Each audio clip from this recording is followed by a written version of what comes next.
Pater Provinsial yang saya kasih, Pater Magister, keluarga besar Serikat Sabda Allah dan SSPS, umat beriman yang saya kasihi, secara khusus ke-13 diakon dengan keluarganya. Izin Pater Provinsial, pada awal refleksi singkat ini saya mengutip kembali kata-kata dari Santo Arnoldus Jansen. Dengar baik-baik para diakon. Apa yang kita sukai tidaklah selalu yang paling baik, melainkan apa yang dikehendaki Allah dan yang dinyatakannya kepada kita dalam pelbagai peristiwa, itulah yang terbaik. Berbahagialah orang yang tahu menyesuaikan diri dalam keadaan seperti itu. Segala penderitaan bakal tidak hanya menjadi mawar-mawar penghias jasa-jasa, melainkan bakal menjadi kegembiraan di atas muka bumi ini. Kalau saya keliru, ada Pater Sekretaris Misi, Pater Vitalis, yang bisa meluruskannya. Ketika kembali dari perutusan, Yesus guru ilahi dan juga guru manusiawi mengingatkan ke-70 muridnya dengan kalimat yang menantang mereka semua. Karena mereka berbunga-bunga menceritakan tentang apa yang terjadi dalam pembahasan mereka. Dia menantang mereka begini.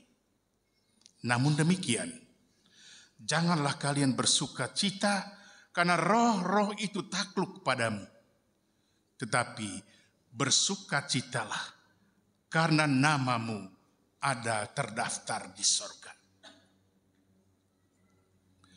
Para diakon sekalian yang saya kasih dalam Tuhan, apakah yang dapat kita renungkan dari kata-kata Bapa Pendiri Santo Arnoldus Jansen dan Guru Agung Tuhan kita Yesus Kristus yang telah memanggilmu?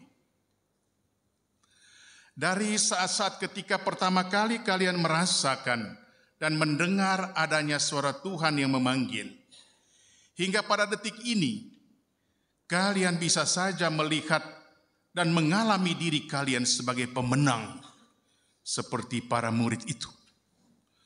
Dalam masa-masa formasi pada level spiritual, moral, misioner, hidup religius, khususnya dalam kaul-kaul, intelektual, dan juga formasi kepribadian secara umum, kalian bisa meyakini diri sendiri sebagai pemenangnya. Suatu yang patut dibanggakan. Datangkan sukacita manusiawi kepada dirimu.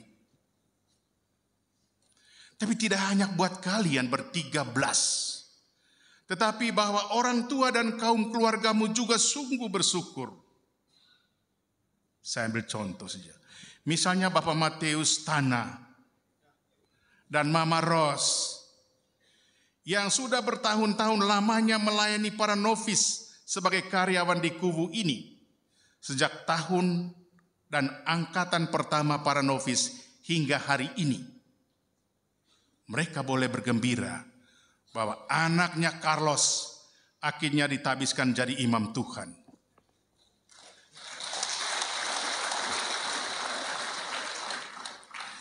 Saya yakin hal yang sama juga dialami oleh kaum keluarga dari semua diakon kita dalam kisah-kisah yang berbeda, namun satu nada, yakni syukur. Akan tetapi para diakon, putra-putraku yang saya kasih, adalah tugas kalian nanti untuk membawa rasa syukur itu kepada dunia dan bagi semua di dalam tugas perutusanmu yang dimandatkan Yesus kepada kalian melalui Serikat Sabda Allah. Karena itulah, saya ingin menarik perhatian kalian akan kata-kata Yesus yang coba dirumuskan secara lain begini. Setan-setan, roh-roh jahat, segala hal ihwal dunia telah ditaklukkan oleh kalian. Akan tetapi, Ini tidak berarti bahwa para murid, para imam, para misionaris, kaum religius telah memenangkan, telah menaklukkan segala-galanya. Sama sekali tidak. Sebab tantangan dan percobaan itu selalu datang dan pergi silih berganti. Arus hilir mudiknya setan dan godaannya tak kenal ada jadwal libur atau day off. Ingat kata-kata Rasul Petrus. Sebab setan musuhmu berkeliling bagaikan singa meraung-raung mencari mangsanya. Karena itu, para diakon sekalian, ada godaan berat bagi kita. Jika rasa syukur dan terima kasih itu semakin menipis dan akhirnya lenyap menghilang dari kehidupan kita.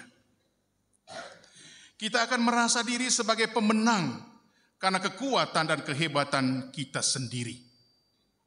Orang bilang apa? Gue banget.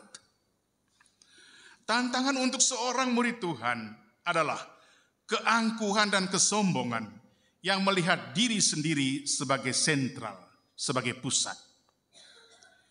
Kita mudah sekali untuk menjadi populer dan terkenal, yang bisa saja menaklukkan apapun, menaklukkan siapapun. Di sini, saya masih merekam baik kata-kata dosen misiologi kami di Lelero dulu, Pater Hubert Muda SVD, dengan ungkapan, misi atau penaklukan, ataukah pembebasan? Pertanyaan dulu yang saya tidak pernah lupa, dia alamatkan kepada kami, para mahasiswa. Misi atau penaklukan, ataukah pembebasan? Pertanyaan yang sama untuk kalian para diakon. Kita diutus untuk memenangkan dunia dan manusia, bukan dengan penaklukan, tetapi dengan citra pembebasan atas dasar kasih Allah. Karena itu para diakon, kalian ditahbiskan dan segera diutus, bukan untuk menaklukkan sesamamu, buat orang telah kalah dan menyerah, bukan untuk membuat manusia terkecoh dan tak berdaya oleh kalian, dan membawa semuanya ke sentrum dirimu, pada kepentingan, kepada keinginan-keinginan sendiri. Tidak. Dan saya melihat bahwa inilah yang menjadi tendensi godaan paling besar yang kita hadapi di hari-hari atau di masa ini. Apa yang menjadi kehendak Allah dan rencananya, orang bilang apa? Cuma menjadi efek samping dari apa yang menjadi kepentingan dan keinginan sendiri yang dilihat sebagai yang utama. Karena itulah, saya sengaja mengutip kata-kata Santo Arnoldus Jansen. Apa yang kita sukai tidaklah selalu menjadi yang paling baik. Bisa saja terjadi saat mendengar untuk pertama kali bahwa tempat tugas perutusanmu di Afrika sana, atau di tempat tugas yang tak diimpikan olehmu, kalian menjadi kurang mood. Tapi berusahalah untuk mencintai, berusahalah untuk mengakrabi, atau dalam bahasa spiritualitas Arnoldus Jansen, berusaha untuk mengingkardinasikan dirimu dimanapun tempat kalian diutus oleh gereja melalui kongregasi. Para diakon sekalian yang terkasih dan umat beriman yang kami cintai, Yesus Tuhan kita mengingatkan para muridnya agar rasa syukur dan rasa sukacita itu bukanlah sebuah rasa syukur dan sukacita sementara yang hanya bertahan di bumi ini. Tetapi yang terutama bahwa karena namamu akan terdaftar di surga. Tak salah juga sekiranya kita menafsir kata-kata Yesus secara acak dengan kata-kata kita sendiri. Janganlah kita selalu hadir dan tampil sebagai pemenang di bumi ini. Selalu terhitung sebagai orang terdepan karena segala kuat dan hebatnya kita. Karena segala bakat yang kita miliki, sayangnya nama kita tidak terdaftar di surga. Kita para imam ini memang tergoda sekali untuk mengangkat diri sendiri bahwa saya sudah buat banyak di paroki ini, di lembaga ini. Saya berjasa banyak, paroki sudah maju karena saya, komunitas sudah berkembang karena saya. Menurut saya manusiawilah hal-hal seperti ini bila sedikit mengangkat-angkat diri sendiri. Kenapa? Sebab pada dunia sekarang sulit sekali orang-orang memuji kita. Yang ada dan terbanyak, khususnya yang menghiasi media sosial, hanyalah kritik dan mencari-cari kesalahan. Itu pasti kalian akan alami juga.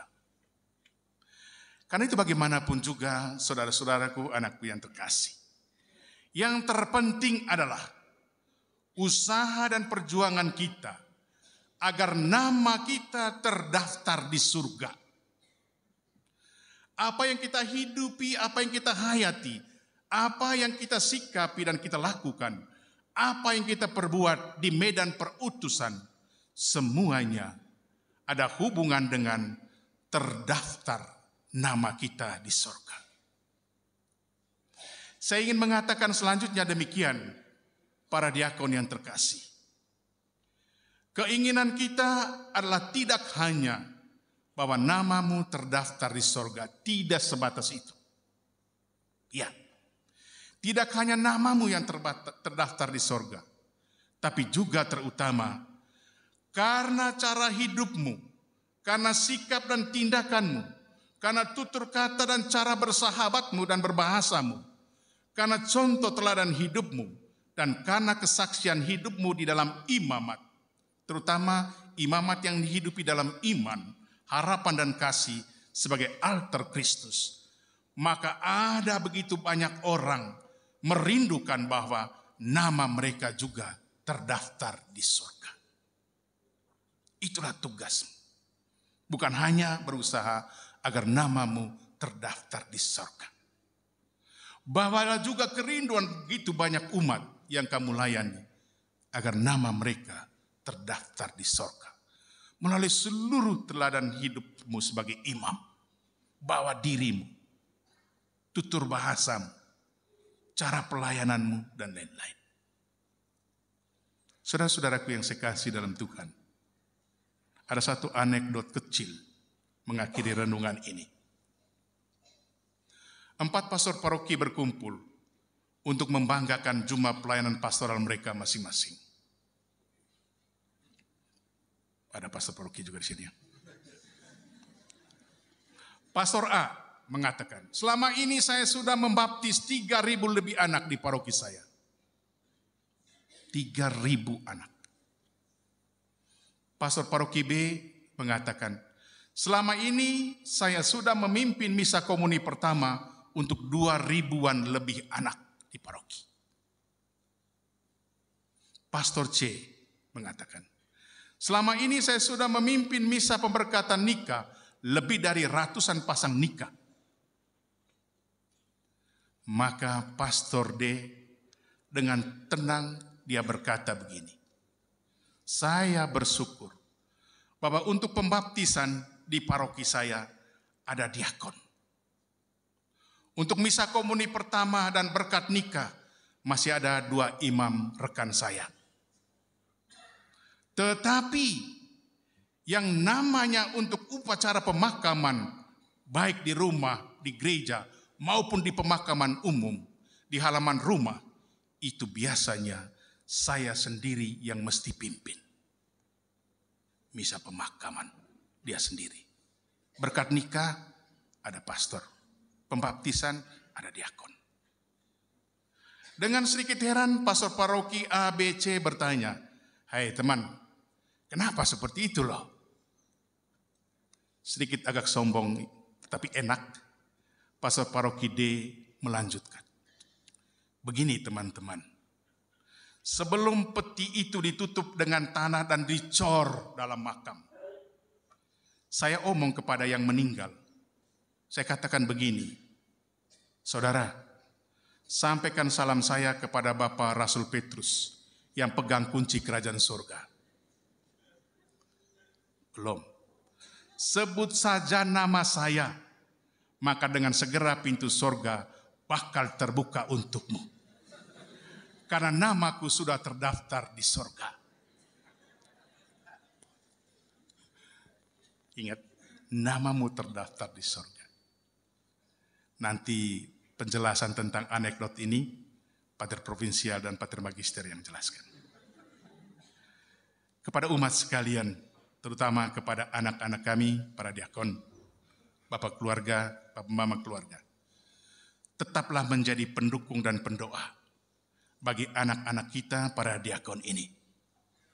Kita semua mesti menjadi kekuatan bagi mereka, agar mereka mampu melayani Tuhan dan umat Allah dengan penuh sukacita, juga dengan penuh kebebasan.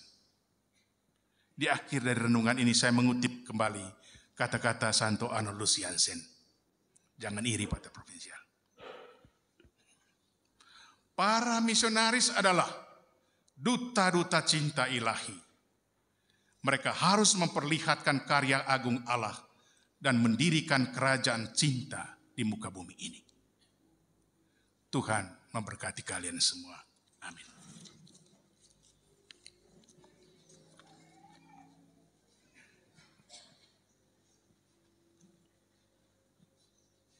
Sebelum ditapiskan menjadi imam, para diakon terlebih dahulu mengikrarkan janji setia terhadap martabat jabatan imamat yang akan diterimakan kepada mereka, serta kesediaan untuk melaksanakan segala tugas dan kewajiban sebagai imam.